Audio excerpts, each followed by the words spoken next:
எல்லாருக்கும் வணக்கம். நான் உங்கள் கைராசி மாடர்ன் பாட்டி.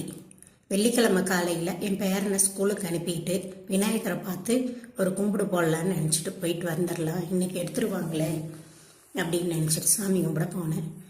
அங்கே நீட்டாக எல்லாம் அரேஞ்ச் பண்ணி வச்சுருந்தாங்க.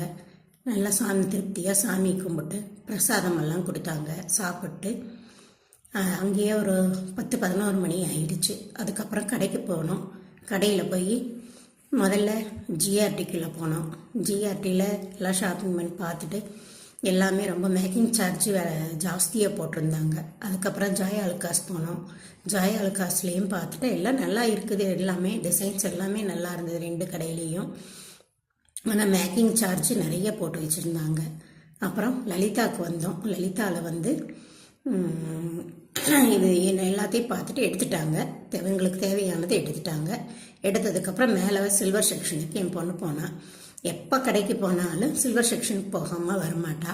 போனவ சரி சாமிக்கு 2 தீபம் வாங்கணும், எனக்கு இது அழகாக இருக்குது, எனக்கு இது வேணும் அப்படின்னா. அப்புறம் அவங்க காருக்கு தான் வாங்கியிருக்காங்க, புது காரு. அவங்களும் காருக்கு வைக்கிறதுக்காக விநாயகர் வாங்கினாங்க. விநாயகரை பார்த்து எல்லாத்தையும் இது பண்ணி எடுத்துகிட்டு இவ்வளோ 2 விளக்கு எடுத்தா. இங்கே லலிதா ஜுவல்லரியில் விநாயகருக்கு மட்டும்தான் 26% மேக்கிங் சார்ஜ் போட்டாங்க. அது ஏதோ மோல்டாமா, அதனால் அதுக்கு அவ்வளோ மேக்கிங் சார்ஜ் ஜாஸ்தியாமா. ஆனால் விளக்குக்கெல்லாம் 0%. எந்த வெள்ளி இதுகள்லையுமே பெரிய பெரிய விளக்கு குத்துக்கம்பம் இதெல்லாம் எடுத்தாங்க. எல்லாமே 0%. நல்லா இருந்தது, நிறைய இருந்தது. எல்லாம் எடுத்துகிட்டு சாயந்தரம் வேறு இங்கே ஃபங்க்ஷன் இருக்குது, அதுக்குள்ளே வந்து சேரணுமேனு வேகமாக வீட்டுக்கு வந்துட்டோம். சாயந்தரம் ஃபங்க்ஷன் விநாயகரை எடுக்க போகிறாங்க. அப்போ உங்களோட ஜாயின் பண்ணிக்கிறேன். தேங்க்யூ.